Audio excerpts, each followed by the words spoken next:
مگر آج دیکھ لیں اللہ کا احسان ہے، پیغمبر علیہ الصلاۃ والسلام نے کہا کہ اپنے دوپٹے اپنی اوڑھنیوں کو سنبھال کے لیجئے۔ ہمارے ہاں خواتین کی 4 قسمیں ہو گئیں۔ پہلی قسم، خواتین نے دوپٹہ لینا گوارا ہی نہیں کیا، ضرورت کو محسوس ہی نہیں کیا، سفر ہو یا حضر ہو، گھر ہو یا باہر ہو، خوشی ہو یا غمی ہو، شادی ہو یا کوئی پارٹی ہو، ان کے ہاں دوپٹہ نظر نہیں آتا، اور اگر کبھی حسن اتفاق ہو بھی تو وہ لپیٹا ہوا، سمیٹا ہوا، تہ لگایا ہوا وہ پرس کی نظر یا ایک ہاتھ کی زینت ہوتا ہے۔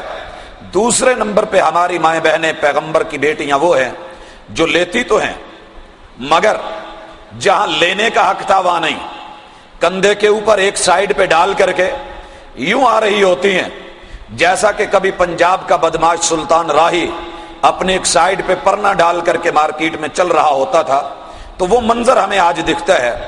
تیسرے نمبر پہ جو سر پہ رکھتی ہیں، رکھنے والی وہ اتنا باریک ہوتا ہے کہ لیے ہوئے میں اور نہ لیے ہوئے میں کوئی فرق نظر نہیں آتا۔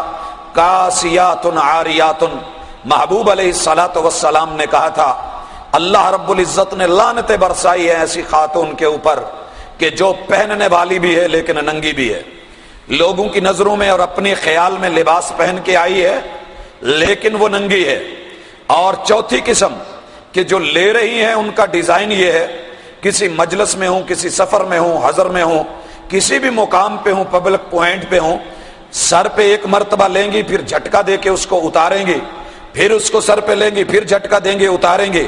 تو یہ کھیل، یہ سلسلہ، یہ لوگوں کی توجہ کو اپنی طرف مبذول کرانا، کہنے والے نے کیا خوبصورت کہا تھا، سنبھلتا نہیں جن سے سر کا دوپٹہ، سنبھلتا نہیں جن سے سر کا دوپٹہ، سنبھالیں گی کیا وہ کلیجہ کسی کا۔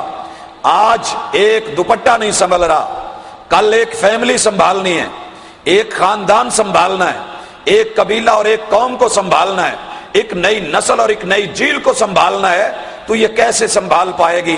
ہمارا معاشرہ جو ہے کچھ ایسی عکاسی کر رہا ہے۔ اور بھائیو، پیغمبر نے کہا تھا اس چیز کے اندر ہم مرد بھی شریک، عورتیں بھی شریک۔ یہ دن ہمیں کیوں دیکھنا پڑا؟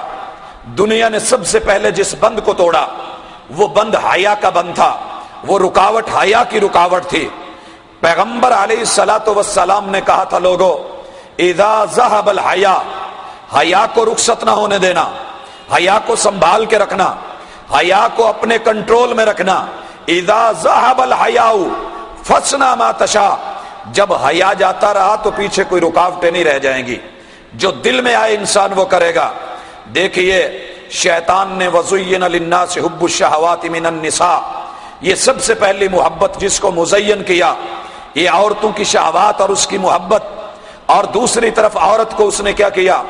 ذوق تبرج دیا، ذوق خود نمائی دیا، ذوق حسن دیا، ذوق آرائش اور زیبائش دیا۔ اس کو گھنٹوں جو ہے کہاں بٹھایا؟ آئینے کے سامنے، آئینے کے سامنے بٹھا کر کے اس کو بنا سنوار کر کے بیوٹی پارلروں میں لے آ کر کے ایک شاپنگ کرنے کے لیے بازار میں جانا ہے، اتنا لمبا چوڑا وقت لگا کر کے پھر بازار میں لاتا ہے، اور ادھر حاجی صاحب کاؤنٹر پہ بیٹھے ہوتے ہیں اور ان کا جو ہے نیچے سے ٹھوڑی کو ہلا کے کہتا ہے حضرت اب بھی نہ دیکھو تو آپ کی بدبختی ہے، یہ دیکھنے کی چیز ہے، اسے بار بار دیکھ۔ اور پھر دیکھنے والا اسے بہت دور تک دیکھتا جاتا ہے، کون ہے؟ حوا کی بیٹی ہے، کون ہے؟ محمد صلی اللہ علیہ وسلم کی بیٹی ہے، کون ہے؟ مسلمانوں کی عورت ہے، کون ہے؟ یہ کسی مسلمان کی ماں ہے، کون ہے؟ کسی مسلمان کی بہن ہے، کون ہے؟ کسی مسلمان کی بیوی ہے اور کسی مسلمان کی بہو ہے۔ اللہ اکبر!